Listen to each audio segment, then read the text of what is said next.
And we are back with a new look at Duncan Egg. I know the trailer is coming Thursday, but Entertainment Weekly put out an interview with showrunner Ira Parker, and they also gave us a neat look at what the show is going to look like. And the first thing I thought of was color in my Game of Thrones spinoff. Interesting. I mean, that was just the picture they showed. I mean, other preview stuff has been pretty dreary, so I would say that the jury's out on whether there's going to be color or not. But I hope it looks like this, because that is a beautiful shot. That is truly beautiful. Yeah, absolutely. And, especially when we're talking about going to Ashford Meadow, and one of the big things is like the vibrant color of the tourney. That's one thing that was absolutely lost in the first season of Game of Thrones. Not that tourney was bad. It wasn't. But if you're really talking about adapting Sansa's perspective of the tourney and how like wonderful and vibrant and colorful and magical it was for Sansa, that was not put to screen. Instead we got what we got, which was a gritty scene where we got the horse getting its head cut off, but whatever. It just was not the same thing. It was not the story adapted. You didn't get the magical aspect of what a tourney is like. Something that's even I would say the magic of the tourney is captured in Ivanhoe, the movie, really well. Which is what George bases all of this shit on. He bases it on Ivanhoe, the movie, with Elizabeth Taylor. So that's what George in his mind is just trying to write down the movie Ivanhoe, and then they're trying to adapt that to screen. So it's like, well, you could have just gone to Ivanhoe in the first place and adapt Ivanhoe. The movie from the 50s? Yeah, absolutely. Yeah. George has said multiple times that when he wrote the Hand's Tourney and the Hedge Knight, he was basing it on Ivanhoe, the movie from the 50s with Elizabeth Taylor, which is a brilliant movie. I mean, keep in mind, if you watch it today, you're going to have modern eyes on it, but it is really, really well done. But when he talks about describing the pavilions and how they're going about and announcing who they are and challenging each other and the rules of jousting, it's all taken from that movie. George, jousting had many, many rules depending on where you were and depending on the time period, but he's basing it on this feeling, this magical feeling he had when he watched Ivanhoe. To be fair to Game of Thrones, it was more like Ned's perspective than Sansa. Sansa feels like she's just there, so Littlefinger gets that moment to like not only talk about the Hound and his backstory, but also to like give the audience a perspective on who Littlefinger is as an information broker. So it's true, but even in a Game of Thrones, Ned's perspective on the tourney is still somewhat magical. It's certainly not to the degree of Sansa, talking about the show. Yeah. I mean, that's a funny. Yeah, I mean, I get what you're saying that it's mostly from Ned's perspective, but that's not adapting the Ned chapter either. But so it's not that I thought they did a bad job. It's a great tourney, but it's just not what was in the book. It's something completely different. Speaking of Game of Thrones and all that, according to Ira Parker, the showrunner, there will be no opening title sequence. I'm going to quote the article here. Instead of a sprawling piece of animation with thrumming orchestral soundtrack, the latest Westeros spinoff includes a simple title card with medieval typography in between the beginning action of each episode. It's a clear signal to the audience that they're about to experience something different than what they're used to. Okay, I wasn't a fan of Season 1's opening. It felt so busy and moved way too quickly to really get a feel of what's really going down. Season 2 was definitely an improvement, and thematically it makes sense, everything being interwoven together, yada yada. But something was just, I don't know, something about Season 2 was just off of me. I'll fully admit I'm probably being nitpicky, but it's not the awesome map from Thrones where even the average casual fan could pick up what's going on and have a feel of where everything is, It was, we didn't, for the average normie, they didn't know what those weird circles are. And it's like even the fans were like, well, which circle represents whom in the family tree? And the rivers of blood looked a little too CGI. I mean, you're sitting there, you're like in the original Blade movie, with fake CGI blood. I think the second season looked better, but at the same time meant less. You're like, and what's going on? Like what is this and how does it relate to the story? So I don't think House of the Dragon's opening was very good. I wish they had chosen their own music and done their own thing. I get why they did it. They're like, oh, what an iconic song. It's an incredible song, incredible music. But, so it sounds like, according to the article, Ira Parker was struggling with removing the song. Like, should I? But then he ultimately did because the majestic nature of the piece gives this idea that this is going to be a majestic, huge tale. Something on a grand epic scale. Yeah. While Duncan Egg at least starts on a very small scale. Well, people still have the bad taste of how Game of Thrones ended in their mouth. And the one mistake I think, in hindsight, that House of the Dragon did was leaning into all the stuff that happened in Game of Thrones that ended so poorly, like the White Walker stuff. This is something that clearly Duncan Egg is doing quite differently, where they're doing their own thing. Like, yes, this takes place in that same universe, but don't worry, all this crazy stuff that happened that didn't turn out that well, that you don't like, it's not coming back. This is a completely self-contained own thing. We're doing things massively different than the other guys. Yeah. And I noticed that a lot of shows nowadays are moving away from the intro stuff. We just finished watching Alien Earth, and I'm sure they probably saved a bunch of money on the budget by not having like their own CGI opening. Yeah, I mean, what they did with Alien Earth was they would have flashes of the previous episodes, so you kind of had a previously on, but in that realm, so. Yeah. So I liked what they did with that opening. So I guess I agree with the decision to just have the title card. It's gonna be interesting to just give it that small feel. Because now, how we were saying the big problem with Duncan Egg is there's not a good like big cliffhanger point. And I'm like, well, if you're taking the tale smaller, maybe it doesn't need that. Maybe it doesn't need these big fucking cliffhangers every episode if we're telling a different kind of story. So, yeah, I'm. This is the thing. I'm so optimistic about it. The article. By the way, one of the things in the article that I fucking saw that just makes me happy is they recognize in the article that Dunk is not a knight. You're very, I know for a fact that you're super anal about that, because that's like the whole point of the story, is really what that's the whole point of the story. But the thing is, it's also something that a lot of fans miss. It's such a major part of the story that Dunk is not a knight. He's pretending to be a knight. That's the whole fucking point. And so many people miss it. Because later in the story, Dunk he lies, and he says, oh yes, on his deathbed, Sir Arlen knighted me. And people just take that as for face value, because they're like, well, Dunk's a nice guy, and he seems pretty honest. And you're like, no, he's lying. That's the whole point. You're missing the whole point.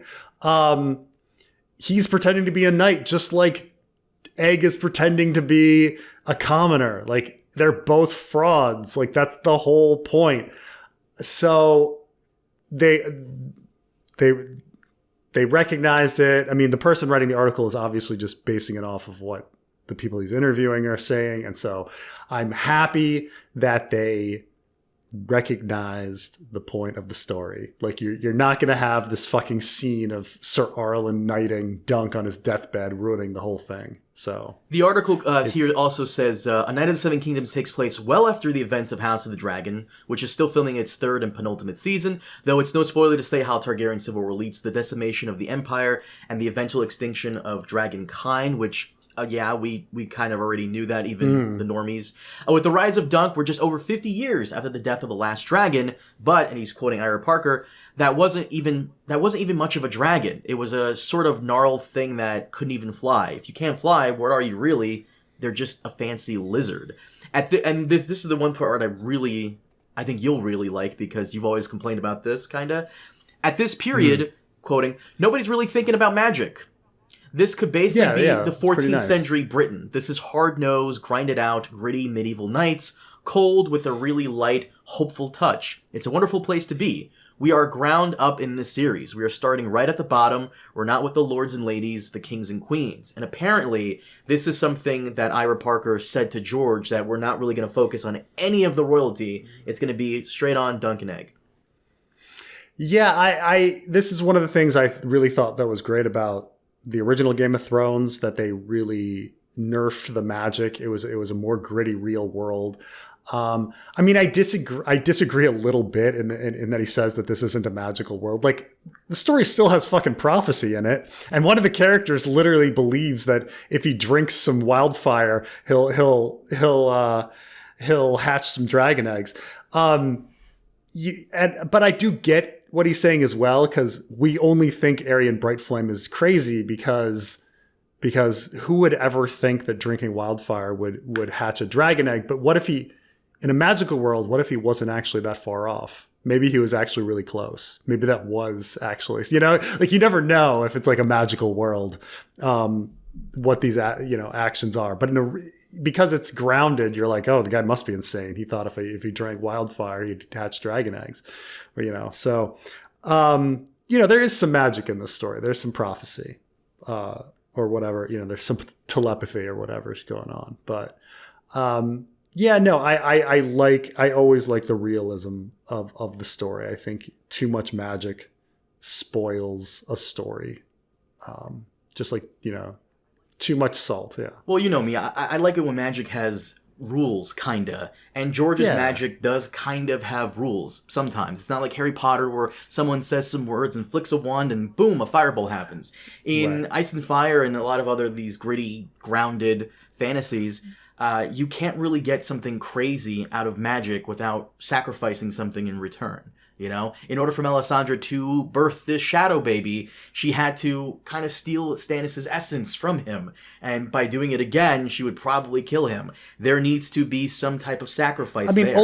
Ultimately, in the end, these are still stories, and stories are about people. And if you're off doing too many crazy things, you are divorced from the human condition. And so that's the thing. If you just go too crazy, you're completely divorced from everything, and so you can't really have real emotional moments when everything is cartoonishly magical. So this is the thing.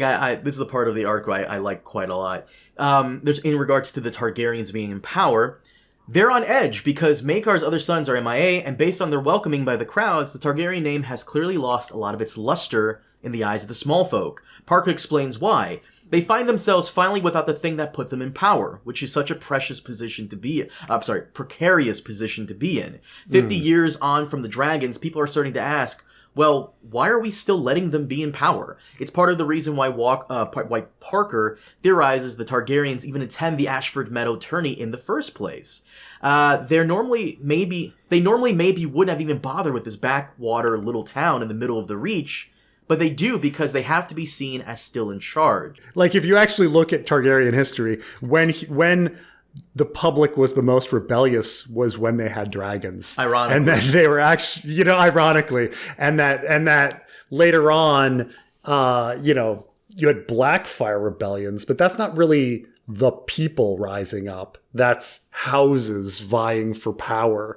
It's not the small folk or the faith or something like that. The faith rebellions were people's rebellions, right? While later on the Blackfire rebellions, those are rival houses. That's rich people fighting rich people. Dance of the Dragons is rich people fighting rich people. Even Robert's Rebellion is rich people fighting rich people. So this idea of why are they in power? I mean, I think it's an intriguing angle. I don't think it necessarily actually applies to like the lore that George has established, but why not for this story? It's a departure that I am willing to entertain to see how it goes. Why not? That it would make sense that if they didn't have dragons anymore, the public and whatever lesser lords would be looking to take over. But that definitely makes sense, but it doesn't necessarily match what George wrote. So yeah, so it'll be interesting and funny because this is the period of the Blackfire rebellions. We're in between the first and the second Blackfire rebellions. So the Blackfire rebellion was not really a class thing. It wasn't even a lesser lords rising up questioning Targaryen rule thing, because the Blackfires were just Targaryens. They were just a different branch, right? That, are based on the bastardy of Daemon Blackfire, filled with just a question about bastardy and legal marriage or whatever, and the removing the taint and stuff like that. The randomness of Aegon the Unworthy's choices it's not really about, oh, you don't have dragons anymore, well then you don't have power. The one thing I'm curious about in regards to the show is the first thing being, how are they going to handle the internal monologue? I was talking about this with you and actually someone in the comments a while back. How are they going to do the internal monologue stuff with Dunk? My assumption here is that maybe he gets something from Sir Arlen, and he talks to that. Maybe he misses Sir Arlen, and he's just talking to himself and kind of talking to that at the same time, or talking to his horse. You don't want Dune-like voiceovers. I say Dune, I mean like 1984 Dune, right. Voiceovers. I mean, I'll take it, but it's kind of out of place in Game of Thrones. So yeah. I mean, you are right that there is a lot of time that Dunk spends thinking by himself. I mean, you can place Egg in a few of those scenes, but there's some really important things. Like at the beginning of the story, Dunk spends a long time thinking about how a tree is his pavilion. And this is a very important scene. It becomes his sigil. And later we revisit that with Egg, and Egg's like, yeah, that's a fucking tree. That's not a pavilion, And you get this contrast between the dreamer nature of Dunk and the very realist, pessimistic, nature of Egg. And that's important. How do you have that without his inner monologue? I mean, I suppose, you can maybe have the same thing of this just the second part and try to communicate it, but you're missing a lot. You're missing a lot with the dragonfly and all sorts of little things that are thematically important to understanding Dunk, but it's in his inner monologue. So otherwise, we're gonna have a lot of quiet moments. Not that quiet moments are bad. I mean, depending on how you write it, they could be fine. My other worry is, man, this is such a small stakes type of thing, which is kind of why I'm glad they're not doing the grandiose theme, because this is small stakes. It's, a whole thing, personal story, fine.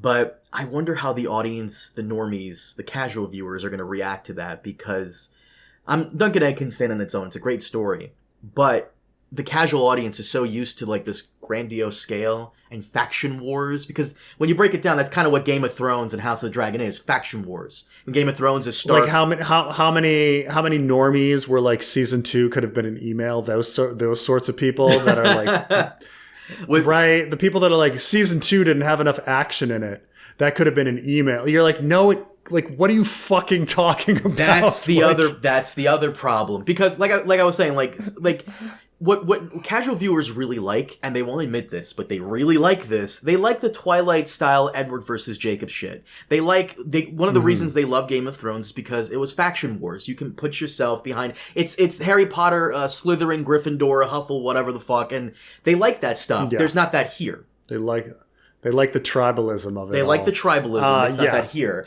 And you're right about that too. The lack of attention span.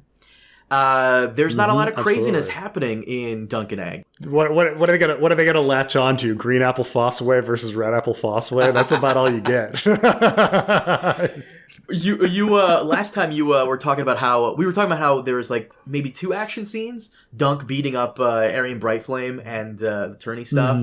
I think that's it. Yeah. So that's it. Yeah. So you got Dunk's fight, and then you got the trial by combat, and that's it. I mean, he can watch some shit. He can watch some jousting.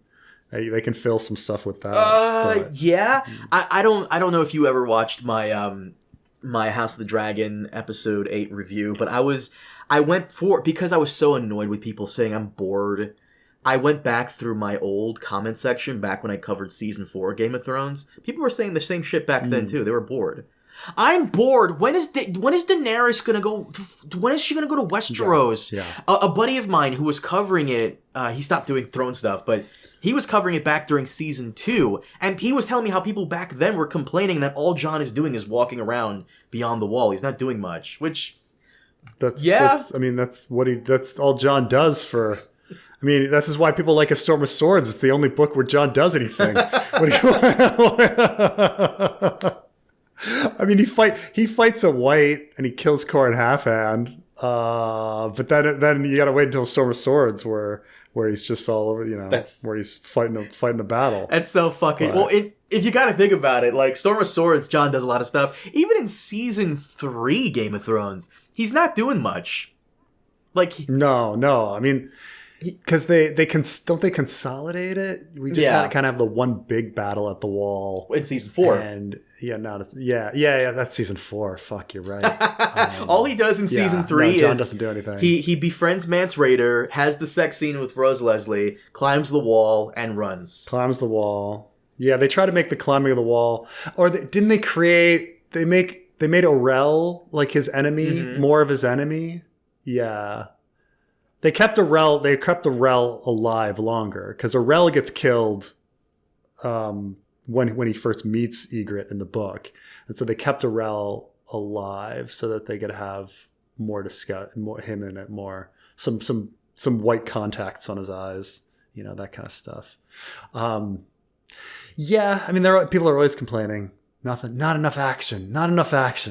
Well, you're about to get Dunk asking Steely Pate to make him some armor, motherfucker. Yeah, how do you like that action? You're gonna get some puppets. You're gonna some puppets. He's gonna watch a puppet show, think about how he needs to give her a tip, and then doesn't have the money, so he doesn't do it. How do you like that? It's gonna be fucking action packed. Oh man, but you're so right. People are gonna. I really hate those types. I want to say, and I will fully admit I was wrong on this, because I want to say that, it's the Gen Z, the new Gen Z fans coming in with their shitty attention span. But no, this was always a thing. This has always been a thing in the fandom. Back during season 2, when I'm bored. When does the dragons go to Westeros? What is Jon doing? Why are all the scenes in the garden in King's Landing? Like, dude. Oh, I mean, I've watched videos of like Simpsons fans who like pulled up like immediate reactions of like classic Simpsons episodes, like the monorail episode, like today, which people consider such a classic, and then like at the time, people are like, this sucks. What is this? This is lame. Like what? They were complaining. Like when those episodes came out, people complained and were like, "Oh man, I don't know about this season." Like what? At the time, everyone's credit. Yeah, I'm serious, man. When they pull up the reviews of those Simpsons episodes at the time, people are like, this is problems with this season, And then of course, like going back, you're like, this is the most quotable, like iconic episode, so my god, the monorail song is legendary. Holy shit. I know, but it's the same with everybody now putting the prequels on a pedestal. Right. Like nostalgia changes shit. It does. Nostalgia makes stuff better. What comes out now, people are confused. Like I say, like during the original Star Wars, people fucking hated R2-D2 and C-3PO. They thought that was kiddie shit that was distracting from the real story. And then when Empire Strikes Back came out, everyone was complaining about Yoda being a puppet for the kids and Lando being this like blaxploitation character, you know? And then when Return of the Jedi came out, everyone was complaining about the Ewoks, which I think they still do. The Ewoks still have not aged well. But like people still think Return of the Jedi is an epic movie and on par with the first two, when it's clearly not. But I'm laughing because I know for a fact there's such a chunk of our audience that always rolls their eyes whenever you go off about Return of the Jedi. Fuck that movie. Anyway, Preston, I hear those things are awfully loud. Actually, it glides as softly as a cloud. Is there a chance the track could bend? None of your life, my Hindu friend. Oh, dude, come on, it's so good. Sorry, I love original Simpsons. But like, right. So people have their nostalgia. People remember things different. They're very critical of things in the now. They let things go as time goes on. I mean, keep in mind, I remember being like 11, 12 years old when hearing Paradise City for the first time by GNR. And thinking that this song was lame. Like, thinking it was really lame. And now, like, how people would be like, how dare you? That's, like, one of the greatest epic songs ever written. But I remember thinking at the time, as a kid, being like, take me down to the Paradise City where the grass is green and the girls are pretty. Yeah. Like, I really thought as an 11-year-old, like, did a 6-year-old write the lyrics to this song? You know, like that was what I was thinking at the time. Why are you going to get my video downloaded, bro? Like, come on, you always do this. No, but look, I understand now that like you're also not focused on the music and the guitar riffs and stuff like that at the time. Like when you're not that into music, you're very focused on the vocals and the lyrics. And then as time goes on, you start understanding percussion and bass and guitar and like what they do. And an arrangement. So yeah, as like a kid, I thought that song was lame. Because let's be honest, the lyrics are fucking weak. They're fucking weak. Okay, like which I recognized, but nostalgia wise, no one's ever gonna claim that anymore. They're gonna be like, oh, that was such a fucking perfect song. And you're like, no, the lyrics were lame. But whatever.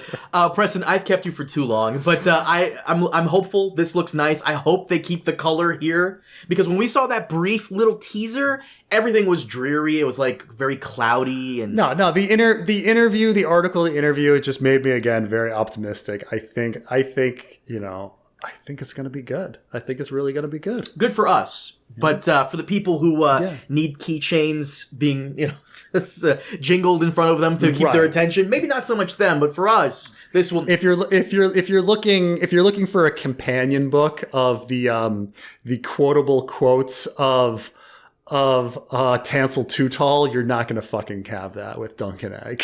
You know, like. All right, you're not gonna have the wit and wisdom, the wit and wisdom of Steely Pate. That's not gonna be there. I can't wait till your review where you're gonna do the fucking. I'm assuming your review for Duncan Egg. The intro is gonna be like a rock theme with puppets. Maybe you'll have your work cut out for you with that shit. Preston, I kept you on for too long. You mind if we wrap it up here? Sounds good, guys. Thank you so much for watching. As always, we'll see you all next time. Have a good one.